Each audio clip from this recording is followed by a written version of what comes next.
Doctor.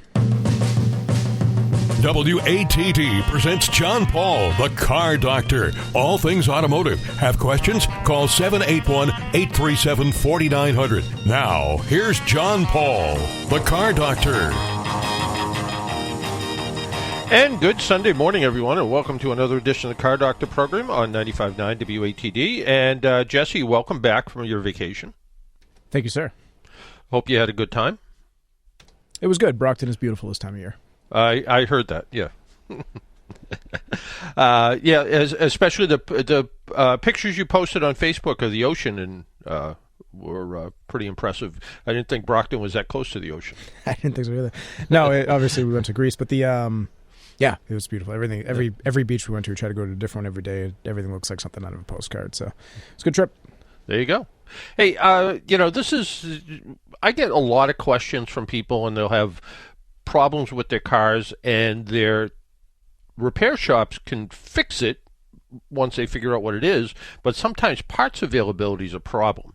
So it could be a computer, it could be a dash unit, might even be a radio, which radios aren't really radios anymore. They're sort of the head unit, and the radio's another component that's tucked inside the car somewhere.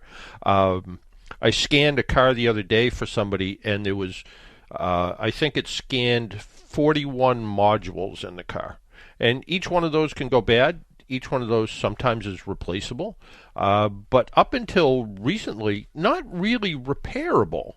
But we have Ernest Martinyuk from Upfix. And first off, Ernest, how close did I come to the correct pronunciation of your last name? That's pretty much spot on right there. You got it right. That was just good luck, I think. But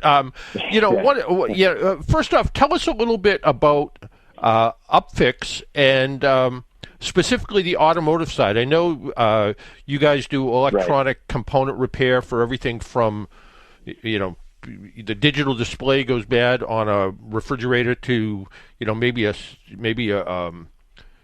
stair climber or something. But tell us about the automotive side. So with the automotive, Upfix has been around since 2006, and we fix, electronic circuit boards for different year makes and models.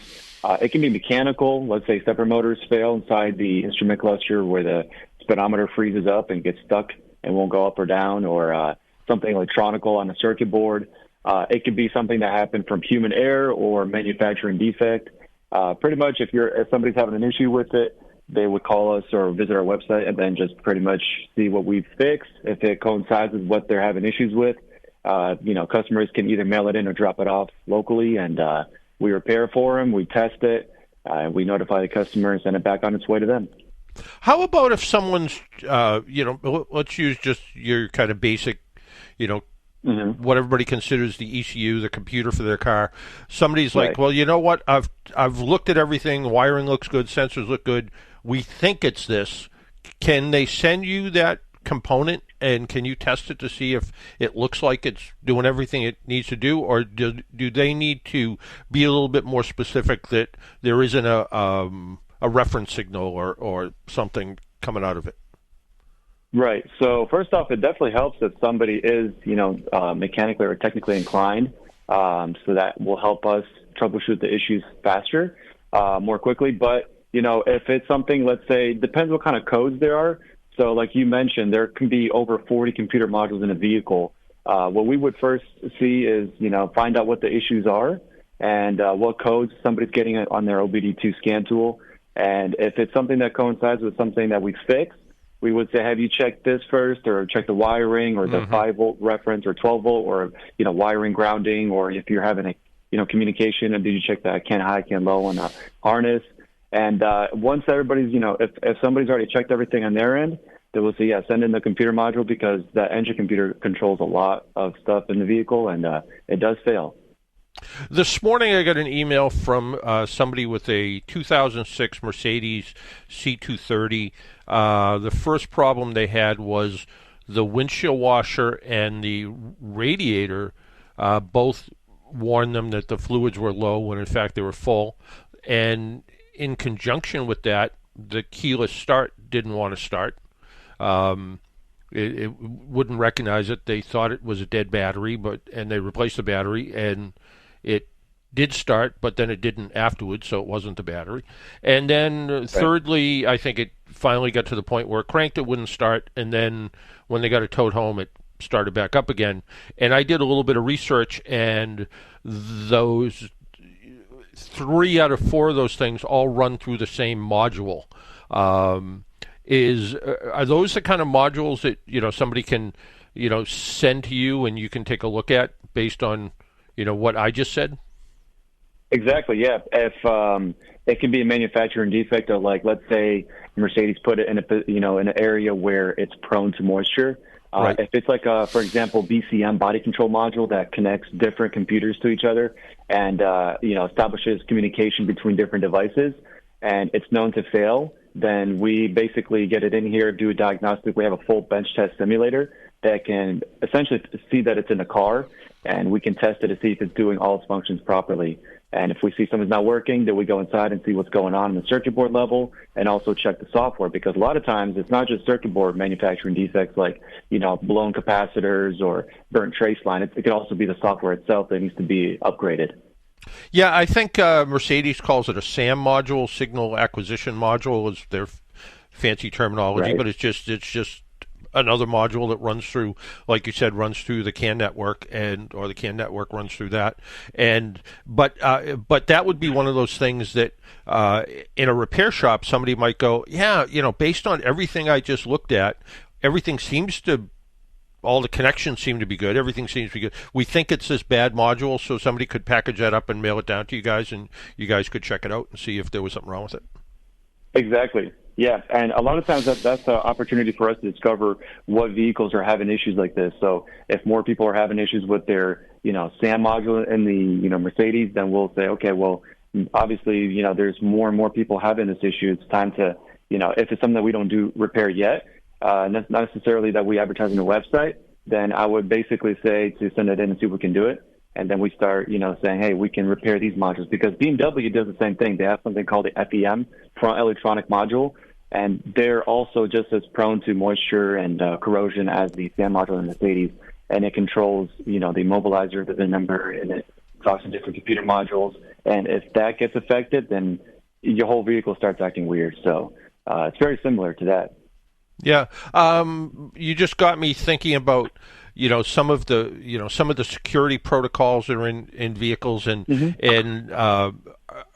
you guys belong to like NASDAQ, and the ability to get some of the security coding out of it to be able to or whatever the, I guess, fancy locksmith stuff is that people have. Yeah, we have pretty much manufacturing-specific diagnostic scan tools, and also, servers, subscriptions to like many large manufacturers of BMW, Mercedes, and GM, General Motors.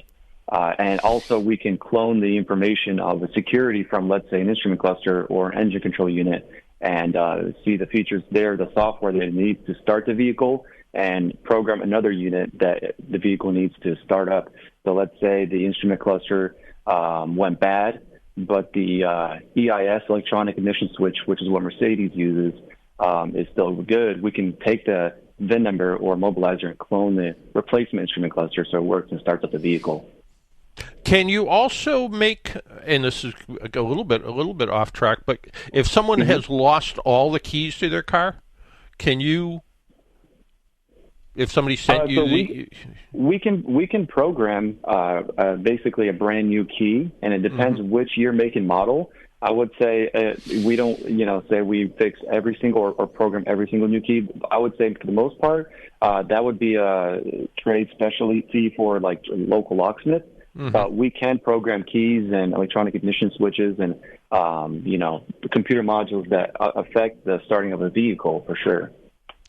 Somebody wrote to me earlier in the week or late last week, and they had I think it was a 2000, I'm making it up, 10 or 11, 12, Volvo XC90, and apparently the woman who drives the car listens to one radio station, and her husband doesn't, and as she put it, he was not very kind to the power button on the radio, and I guess it broke. or it quit working. The button's still there, but the spring behind it doesn't work anymore. And and that's not even really a radio. That's just the control unit that connects to something else.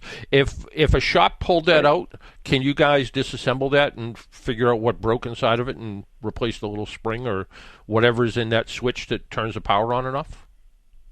Absolutely, yeah. So we can basically repair, mechanical aspects of it as well. That reminds me of a radio and climate control for a Nissan Pathfinder. They're known to just have really brittle plastic inside, and so the spring that pushes against that plastic, eventually just the plastic breaks behind every button. And we go in there and pretty much refurbish the plastic, make it brand new, make it pretty, stronger than it was before, and reassemble it and test the functionality and have the customer's climate control radio back and working again. So it can be mechanical, not just electronic or software. Do you guys, when you have to replace weird plastic pieces like that, do you 3D print them, or how do you manufacture the pieces that probably aren't designed to be sold? It depends. ABS plastic from 3D printing is a possibility. We also have thousands of parts in our inventory warehouse from good units over the years of being in business for such a long time. We just see so many of these come in and having issues or this or that, and we've accumulated a ton of parts. So we have basically for anything one-off that's unusual, we can always see what we have in the back and see what's going on. And if we don't have it, then we can either get it or make it ourselves.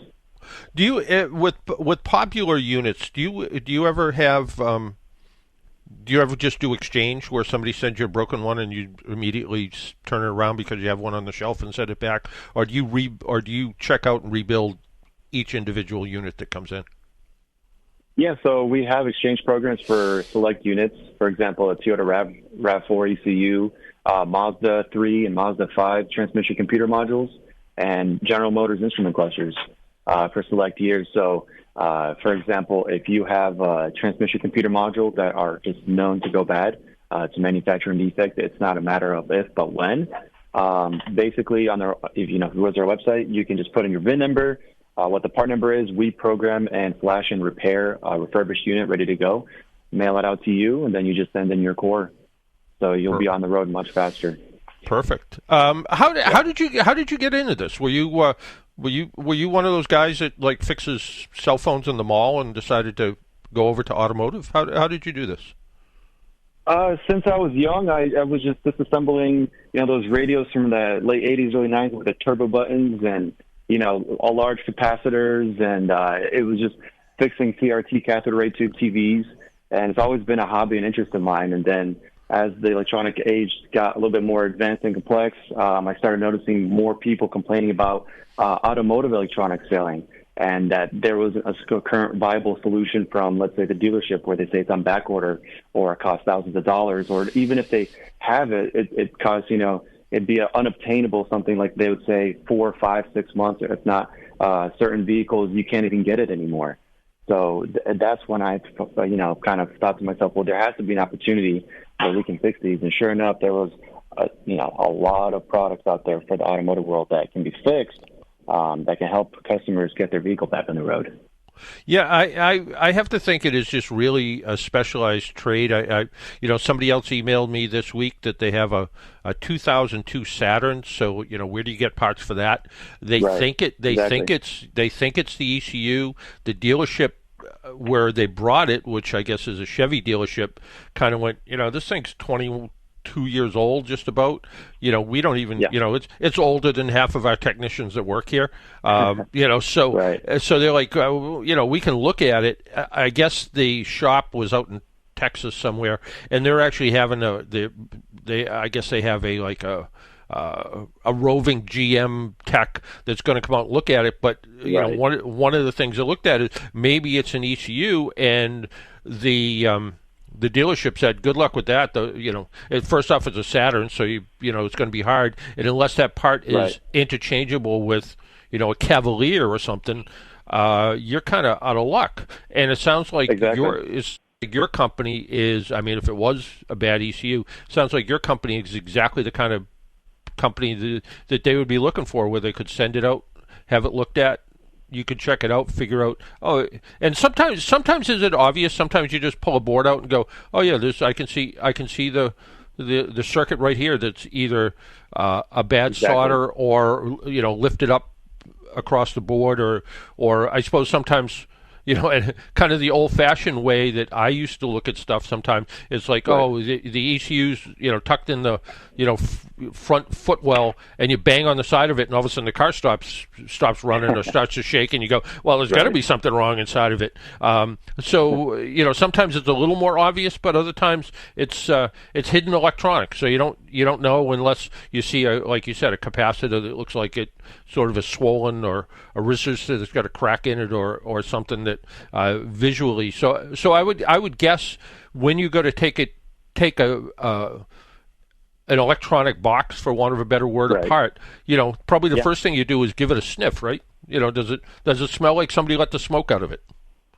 Exactly. Yeah. I mean, the first step is visually inspecting the board, seeing what's going on. One of the first things we check for is worn out relays and capacitors, because those capacitors start leaking, and then they start, creating a foul odor on the circuit board right away. You can sometimes visually see what's going on the board. And then we would bring out the multimeter and oscilloscope and, other tools to test it. But I mean, it's not always like that, but there's quite often, sometimes you can see the problem right away, and then inspect it the other areas too. But yeah, there's like instrument clusters, for example, like the Chevy Blazer from the early 90s, all digital.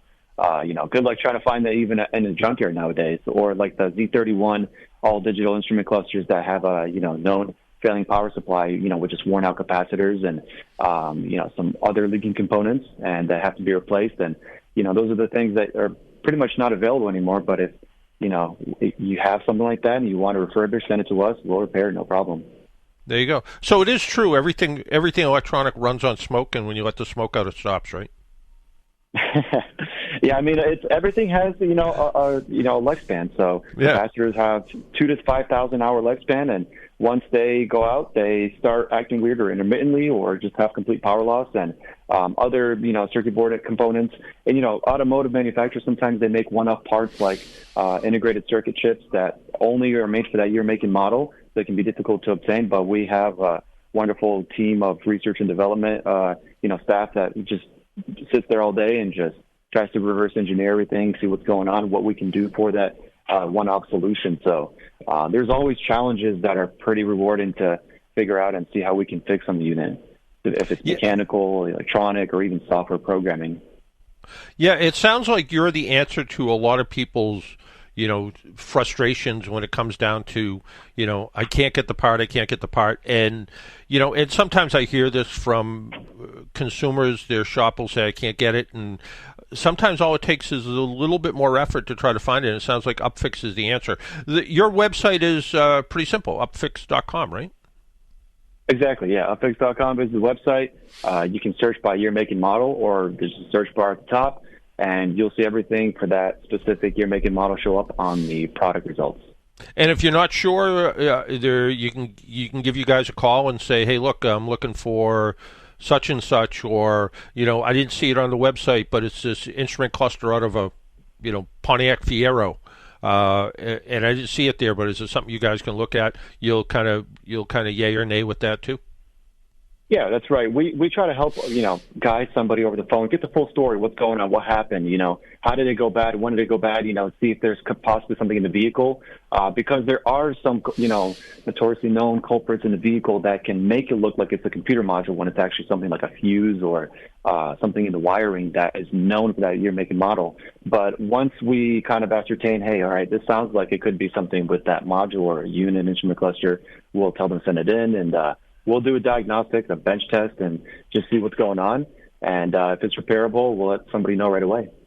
I kind of wonder how many times when you sort of maybe talk to somebody on the phone or you email back and forth and you go, that's a pretty robust module. They don't usually have a lot of problems. Did you really do voltage drop, from the battery to ground or battery to, the fuse box to make sure that there isn't some hidden corrosion that nobody saw? And they go, oh yeah, I didn't think of that. And then they go and they clean up everything or do a series of voltage drop tests, and they come back and they go, wow, I'm glad I talked to you because you just saved me and the customer from spending money that wasn't going to fix something. Yeah, exactly. I would get on a call with certain customers and just guide them on the phone how to do it. If I'm certain or confident there's something in the vehicle that they can test, so they can do it. Because, we deal with different types of customers where it can be a shop, auto body shop, repair shop, a mechanic, or it's just somebody that found us online and they're not, mechanically or electronically inclined. We help a broad spectrum of customers. But, it does help when, somebody knows what they're doing on their end. But if not, we try to make, videos of showing instructions, how-tos, how to use multimeter, how to troubleshoot. That way it can be easier for, reinstallation, because for the most part, it should be plug and play when you get it back in. And, we say that we found our issue with the unit, but sometimes it's not so straightforward. And if it's not, then we try to help the customer any way we can to make sure it starts working. Yeah, it's amazing sometimes how today's cars can be, totally turned upside down because that 2.5-year-old battery just is, everybody kind of looked at it and went, oh, that's a pretty new battery. We'll not look at that, and come to find out the battery just doesn't have the right capacity anymore, and that causes all kinds of electronic problems. So, I would guess that you'd start with a lot of people, you got to start with the basics and make sure that, the battery and all the connections are as good as they can be, right? Exactly. Yeah. The battery can actually be quite deceptive. It can be working, seemingly look like it's working, but then make all the computer modules go crazy.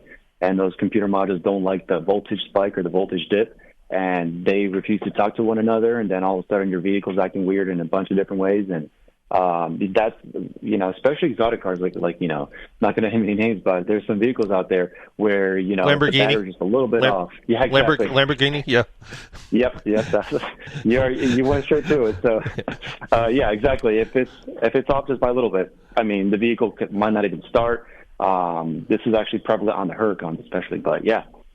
Yeah, no, pretty amazing. So Upfix.com is how you find out more information. And Ernest, I want to thank you for joining us on the Car Doctor program this morning, and thanks for being a great resource. I'm sure that our listeners and the people who read my various newspaper columns, now all of a sudden I can direct them to places where they can get their components repaired, and the world's a little bit better place because of Upfix, I think. It's my pleasure. Thanks for having me. All right. Take care now, and enjoy the rest of your Sunday. Thank you. All right. Bye-bye. You as well. Take care. Bye-bye. We need to take a break, pay some bills. If you would like to join us, 781-837-4900 is the phone number, 781-837-4900. How you get through and talk to us about your car problems, and maybe just any problem in general. We'll tell you about my problems when I come back. This is the Car Doctor program. You're listening to 95.9 WATD. We'll be right back.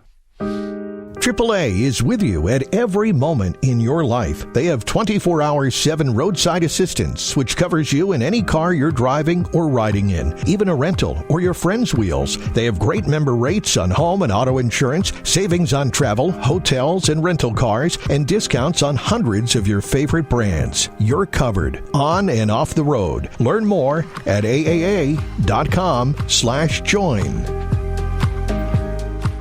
Our school communities thrive when they address students, families, and educators' well-being. That's why the Department of Elementary and Secondary Education offers schools and districts the tools to meet these needs through our Office of Student and Family Supports. Caring for each other, growing together, back to school better. Visit doe.mass.edu/growing together.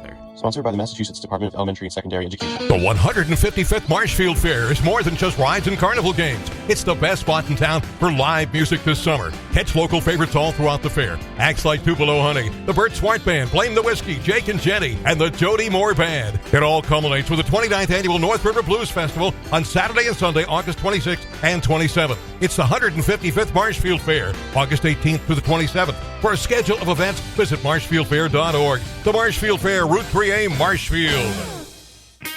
Hi, I'm Tara Thompson. And I'm Holly Flanagan. And you can hear us every Wednesday night at 8 p.m. on Breaking the Ice, Let's Talk Inclusion, presented by the Great Blizz Inclusive Hockey. Each week, we discuss topics important to our inclusive community and highlight the talents and achievements of our community members. So make sure to tune in Wednesday night at 8 p.m. to Breaking the Ice, Let's Talk Inclusion, presented by the Great Blizz Inclusive Hockey. Breaking the Ice, every Wednesday night at 8 p.m., right here on 95.9 WATD. Make an appointment Sunday morning at 11 for John Paul, the Car Doctor, on 95.9 WATD. Now, back to the Car Doctor. And welcome back to the Car Doctor program on 95.9 WATD. And next week, which is the long weekend, we will be here live like we always are. But we'll also be giving away a AAA membership, so stay tuned for that. Right now, I want to talk about I don't get to drive sporty cars very often. Probably because the car manufacturers don't need any help selling them. But the sporty car that I drove was a Toyota GR86. It's Toyota's answer to an affordable sports car.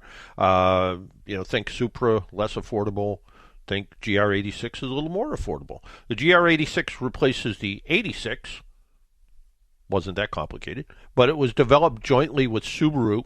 The Subaru version is called the BRZ. Both cars share the same driveline and have similar overall design. In fact, when you open up the door and look at the manufacturing plate, it says manufactured by Subaru. When you open up the hood, the engine cover says both Toyota and Subaru on it. But it is a typical Subaru flat four. In this case, it develops 228 horsepower, which what's interesting about this car, it's a front-engine rear-wheel drive. So it's kind of like what sports cars are supposed to be. Engine in the front, drive wheels in the back, transmission somewhere in between. So it's a traditional sports car. These days, you can probably even get a minivan with more than 228 horsepower. But this car is fairly lightweight, so it's probably all the power you need. Our test car was equipped with something else I don't see very often, and that is a 6-speed manual transmission. I don't remember the last time I had a road test in a car that was a standard transmission. Even a lot of the press cars that show up, if there are standard transmission cars available, they'll usually show up in a direct shift automatic, which is the other transmission choice in this. In fact, I was at a car show last weekend, I think, and it was there was one on display because it was they must have been a sponsor. The local Toyota dealer must have been a sponsor of the show, and they put a GR86 there. And the difference between that car and the one I was driving, and they were both identical, same colors, was a direct shift automatic as opposed to a real manual transmission. What's kind of interesting about this car, too, is the exhaust. When you first start it up, it burbles a little bit. It's got a little bit of exhaust sound to it. It just makes all the right noises a sports car should make. It's not obnoxiously loud by any means, but it does let you know it's a sports car when you're driving and accelerating through the gears. It's got just kind of the right sounds coming out of it. Is it fast? It depends what you compare it to. 0 to 60, from what I have read, takes about 6 seconds. Certainly respectable. And this is the case of one of these cars that, in my opinion, and I don't want to call this a slow car because 0 to 60 is fast. But this is one of those cases where it is way more fun to drive this car, a slower car, fast, than it is to drive that Lamborghini Huracan slow. So this car, because of the balance, the weight to engine power, just makes it fun to drive. Steering's really precise. The suspension, I wrote minimal body roll, almost no body roll. This is a go-kart. This is one of these vehicles that feels like it's got Velcro that sticks it to the road. This is one of those cars that you want to find the twisty 2-lane road with some challenging curves because it makes it fun to drive. Toyota also added a track mode that disables the stability and traction control, which allows those braver than me to drift the car into corners. First off, nothing I'm going to do. Secondly, nothing I'm going to do with a press car, certainly, because I like this car a lot, but not enough to buy it if I broke it. The GR86 has seatbelts for 4. Although with the front seats pushed all the way back, there is 0 rear seat legroom. I would think of the rear seat more as a package shelf. It's where you can put some bags. If you go to the gym, you can put your gym bag back there. You can, put some groceries back there if you want. As far as people, they got to be little people. Or maybe you could put somebody in the back seat if you push the passenger front seat all the way up. But certainly you're not going to put a 6-foot person in this car with another 6-foot person in the front seat. Just no room for that. But in theory, it seats 4. In theory, the sporty seats provide excellent support. Some people said, after a long drive, they look like they might be uncomfortable because they are sort of limited padding, I guess, limited support, but supportive. I didn't find that case at all. I found it pretty comfortable. Of course, I didn't drive it hours and hours and hours. I did drive it. I think I did. I was in traffic for 3 hours, I guess, at one point with it, and I still found it pretty comfortable. It sits very close to the ground, so entry and exit can be a little bit of a challenge, I suppose. One of my neighbors came over and looked at it and he said, "Oh, this is a pretty cool car, but it looks like it's hard to get in and out of." And once he got in it, he's like, "It's pretty roomy in here." I said, "Yeah, but it is, because it sits very close to the ground. It is you need to be a little bit limber to get in and out of it. Like all small cars, backing out of a parking space between 2 large SUVs can be a challenge. And I was thankful for the rear cross traffic alert system. So this car has a lot of electronic technology in it, safety technology in it. But cross traffic alert is one of those things that it sends kind of a radar beam down the lane when you're backing out of a parking space, so it will beep and let you know if somebody's coming the other way.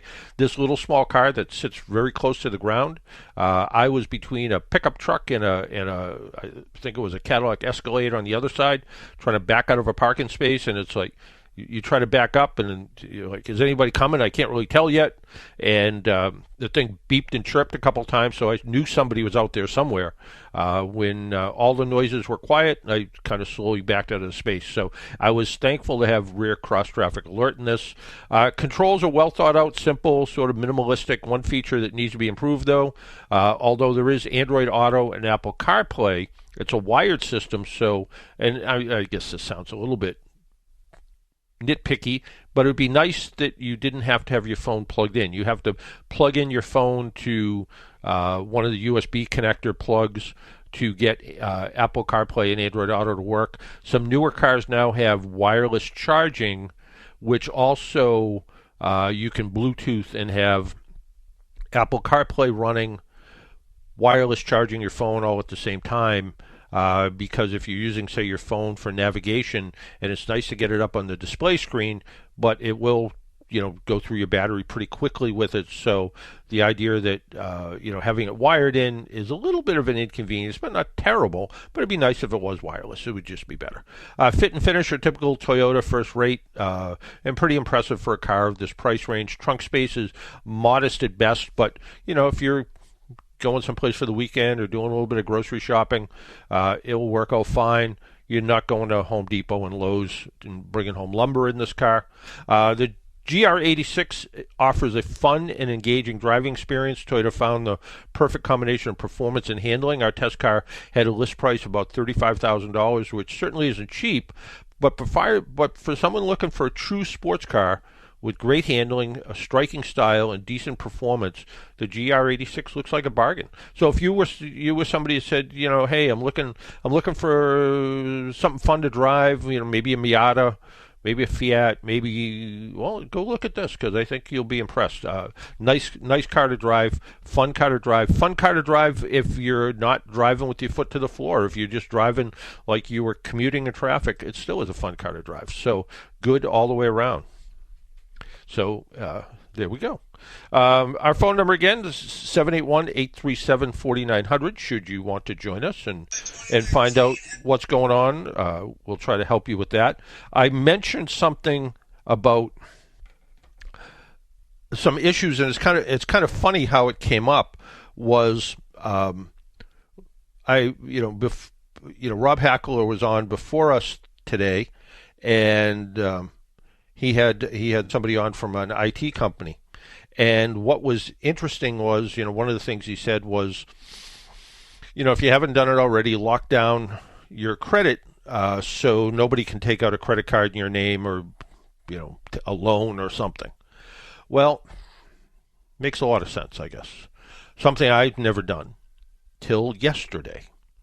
I got an email yesterday, and I get a lot of emails, a lot of readers, and it was from a company called netcredit.com. They're sort of an online bank.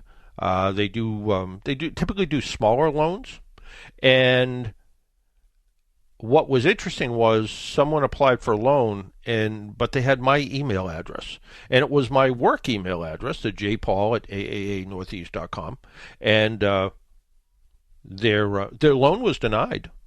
But the person appeared to be a real person. They lived in Utah. I Googled their name and found their name, and then I Googled their address, and it's a real house, but somehow it had my email. So I called netcredit.com, and first off, I wanted to see, is that a scam? Are they a real bank? And in fact, they are a real bank.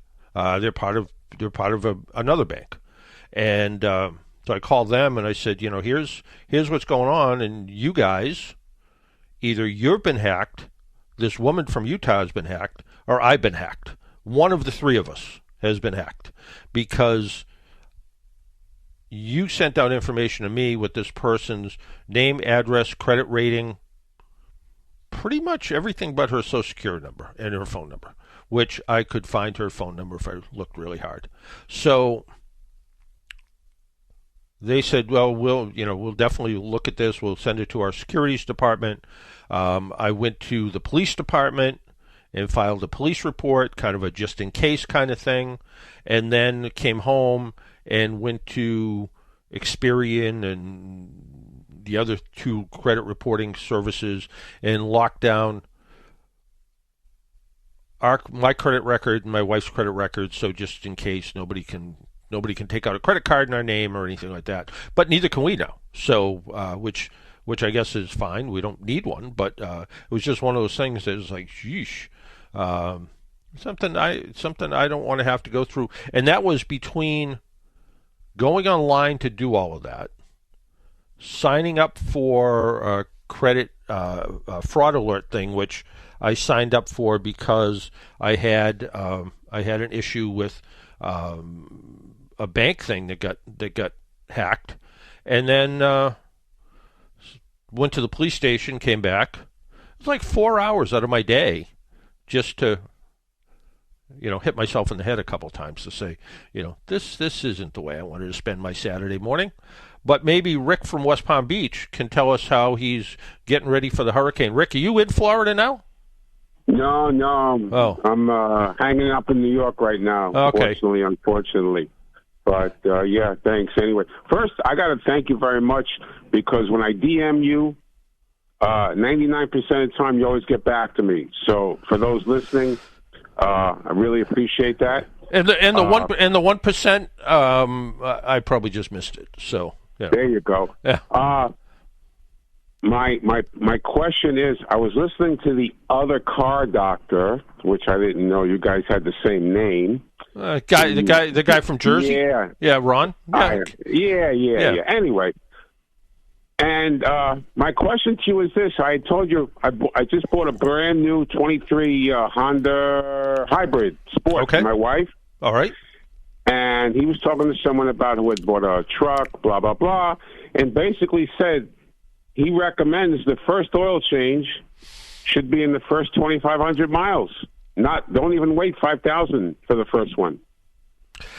Yeah, there's a lot of people who say that. In fact, way back when, back in the olden days, whenever that was, they would say, run a car for 500 miles, bring it in and change the oil to get any of the, junk out of the engine from machining and assembly and all of that.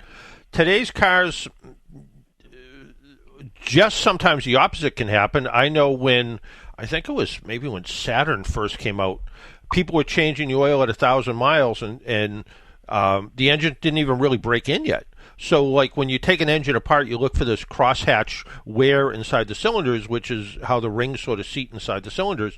And, people were changing the oil and switching over to synthetic, and then the engines would burn oil afterwards because the cylinder walls didn't wear in. I sort of lean more towards whatever the factory says, because if you follow the factory recommendation for time and miles, nobody can say you did anything wrong. So if you said, hey, look, it says every 6 months or every 5,000 miles change the oil, and I waited till 4,900 miles to change for the first oil change, I did exactly what you told me to do, so it's all okay. Doing it early, there still is that theory behind it that if you do it early and there is some junk in the oil, from assembly, but today's assembly methods are so good, I don't know if it's really necessary anymore. I can understand why people want to do it, but I don't know if it's really necessary anymore. Well, his feeling was you just spent $50,000 on a vehicle, and basically, like, why would you not want to baby it, so to speak? Yeah, I mean, that's all. Yeah, I mean, certainly that, is it going to hurt anything doing it? No. Is it necessary? I don't know that it's really necessary to do it. I'm sure that, they have, I think he's about the same age as me. He might be a little, we're probably similar ages, probably grew up in the same kind of idea of, this is how you do it and why you do it. And, to say that, change the oil early because you just spent $45,000 in a car and you want it to last a long time. I don't know if you waited 5,000 miles and changed the oil, if the car would last any less time than it did if you changed the oil at 2,500. So, just one other small thing, if you wouldn't mind, JP.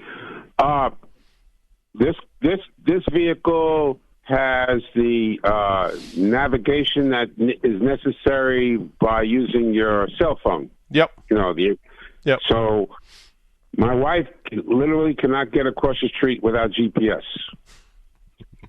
Okay. Now, when you're in areas where you have poor signal to your phone, how does that correlate with the GPS now that you should be, using on your big screen now, so to speak? I've used Android Auto or Apple CarPlay a fair amount in areas where there is zero cell service, and right. And the GPS still works. So I was in lost in Florida somewhere, and there was zero cell service, and I was using the GPS on my phone, and it kept working. So I think between the GPS, it doesn't need much of a signal to work, and the other part of it is it uses kind of a combination of kind of dead reckoning, where, for instance, if you had a car with regular GPS in it, and you drove through a tunnel, you're not going to get any GPS signal, but yet it's still going to show you on the route because it knows that you're moving, and as long as you don't, deviate off of that route very much, it's still going to keep working. I only once in a blue moon I've had, and this was with a Garmin or a TomTom GPS. I think I was kind of under the George Washington Bridge, and there was no cell service, no GPS, because the bridge blocked everything, and it just showed the little car on my screen spinning upside down. But for the most part, I think for the most part, what's built into the phone works as far as GPS works pretty much when there's no real cell phone signal. I mean, I've you got me real curious now. I'm going to go out and I'm going to put my phone on airplane mode and see if it still knows where I am. Because if I was actually in a conversation with someone else, and we had that same question. Like, well, how's it going to work if you're not getting cell service? And then someone says, oh, well, then you have to commit to getting Wi-Fi for the car. The chances are, if you have no cell phone signal, you have no Wi-Fi because they work off the same network. I don't know. We'll see. We'll see when we get to that. Yeah. I got one more thing, and then you can cut me off. What are we going to do about this Florida auto insurance issue? What can we do? I guess the same thing about Florida. All kinds of insurance. I don't know if there's anything you can do. Because I've DM'd on it, and I'm just curious now. Yeah, I mean, any light at the end of the tunnel here? Yeah. I mean, the one car that we keep in Florida, I pay more to insure that one car for 6 months than I do to insure the 2 cars I keep up here. So I've been told by you before. Yeah. Okay, here I just because it's available, I just Googled, will a phone GPS work without service? And the answer is yes. GPS works because it's completely independent of any Wi-Fi or cellular data connection. A GPS is just a radio and receives the location data from satellites, so its radio is separate from the Wi-Fi, cellular, or Bluetooth audio. So I guess that's why. When I get back to Florida, I'll let you know. Yeah, and I brought up a second article, and that's usually the one that disagrees with the first one. It says you can always use your GPS on a mobile device regardless of internet or cellular connection. As long as you have a charged smartphone with you, you can find your way around remote areas and foreign landscapes. GPS tracking on your phone works just as well without internet connectivity or cell service, according to oxmaps.com, whoever they are. So there you go. There's the answer. So now your wife can cross the street. Hopefully. Okay, Rick. Thank you, sir. All right, take care. Bye-bye. Our phone number is 781-837-4900, 781-837-4900. Why don't we take a break, pay some more bills, and when we come back, I want to talk a little bit about this scan tool that I've been trying out. We've been trying some. We have 2 different scan tools we're playing around with, so we'll try that. We'll talk about that when we get back. Again, our phone number is 781-837-4900. You're listening to the Car Doctor program, not the one in New Jersey, the one that's over here on 95.9 WATD. We'll be right back. AAA is with you at every moment in your life. They have 24/7 roadside assistance, which covers you in any car you're driving or riding in, even a rental or your friend's wheels. They have great member rates on home and auto insurance, savings on travel, hotels, and rental cars, and discounts on hundreds of your favorite brands. You're covered on and off the road. Learn more at aaa.com/join.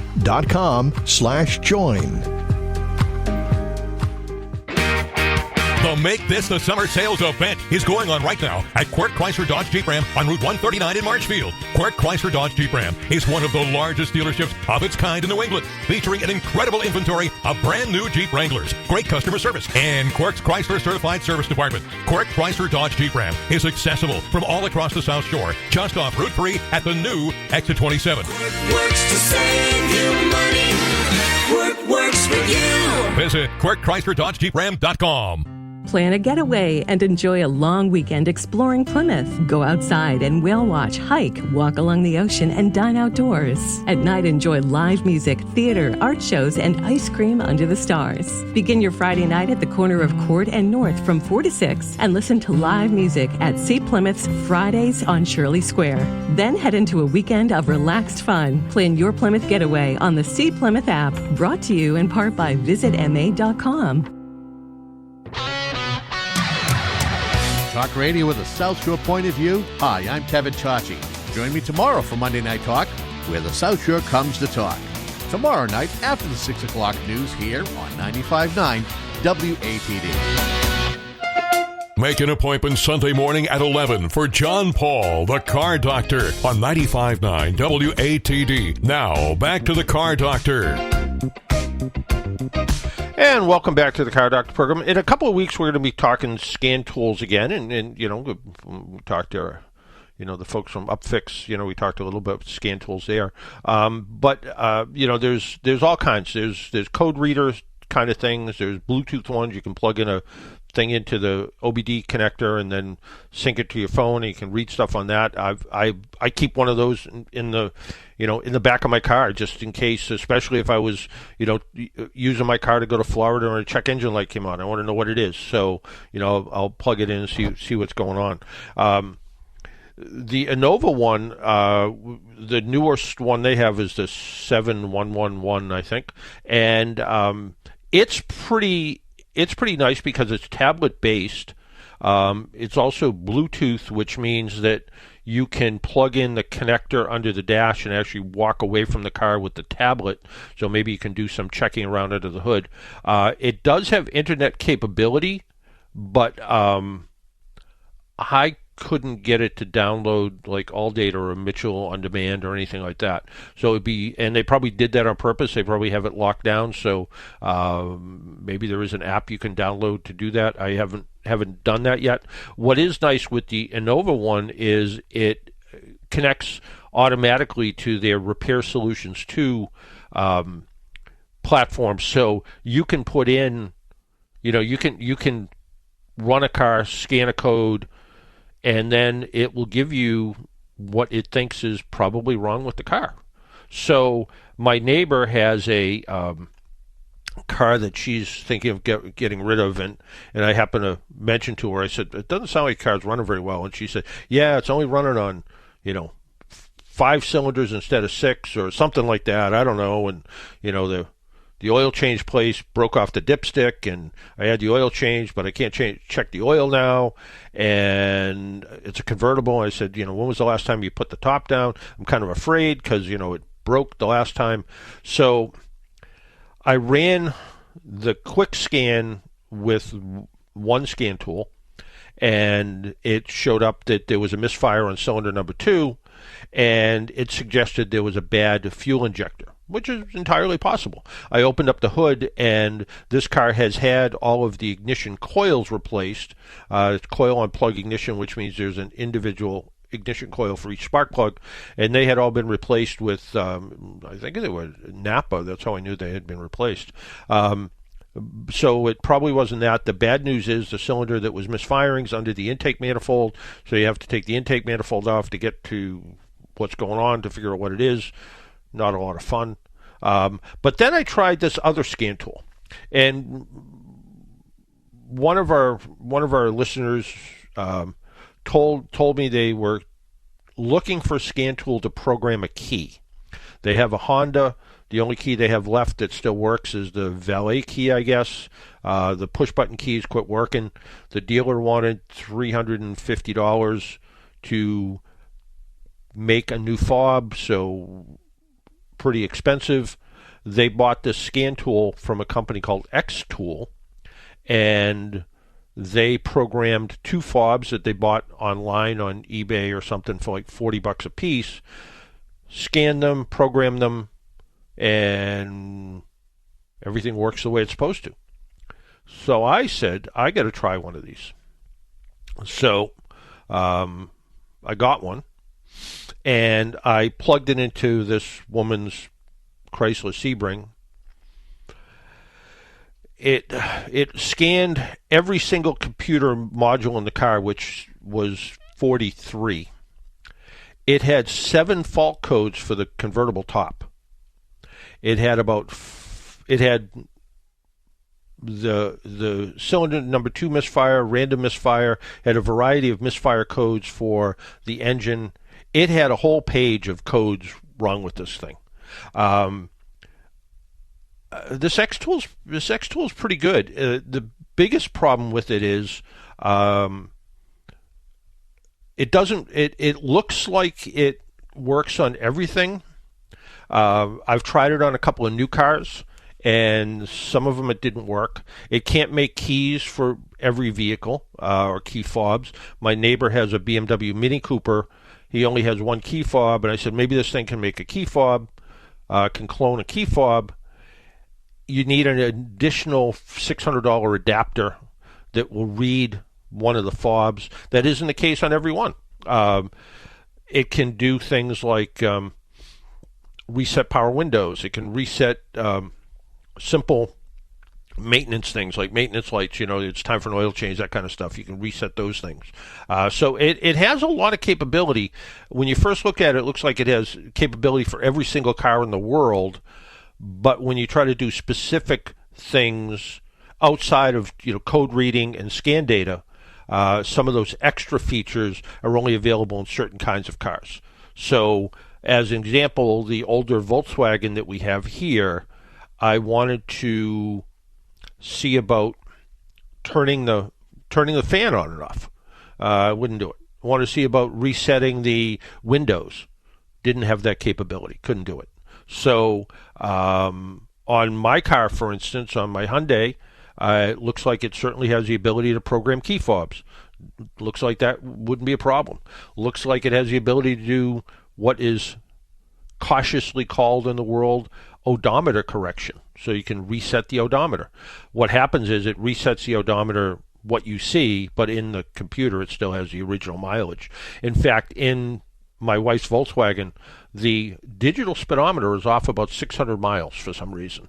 The actual mileage, according to the computer, and the actual mileage on the speedometer vary by about 600 miles. So, email came in just a few minutes ago when it says, I read your column for years, thought you might be able to solve a vexing problem. The battery and alternator in my 2000 Audi TT Quattro has been diagnosed by the dealer and certified mechanic is good. The problem is that the car will start about a few times before it needs a boost. Sometimes it won't start, but after a few minutes it will. A trickle charger was used, and after being charged for several days, it failed to start after about 10 miles of driving and 6 starts. The charger goes back on within 2 minutes of the battery being fully charged and off. It's on and off for 2 minutes. I foolishly dumped over $3,000 into the car, which I've had since 1999, and would like to not worry about getting stranded. Even AAA road service could not get it going. So I bought a small lithium charger, which I assume they mean a lithium jump pack, and it worked, but not all the time. Long-winded plea for help.